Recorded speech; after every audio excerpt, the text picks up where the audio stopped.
ఏమని పాడను పాటగదరా శివా ఆటగదరా శివా ఆటగదరా శివా ఏమని పాడను పాటగదరా శివా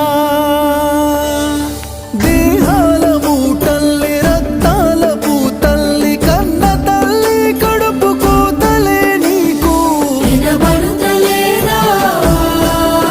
నీకు కనబడుతలేదా వినబడుతలేదా నీకు కనబడుతలేదా శివరాత్రి నీ పూజకై మేము ఉపవాసముంటా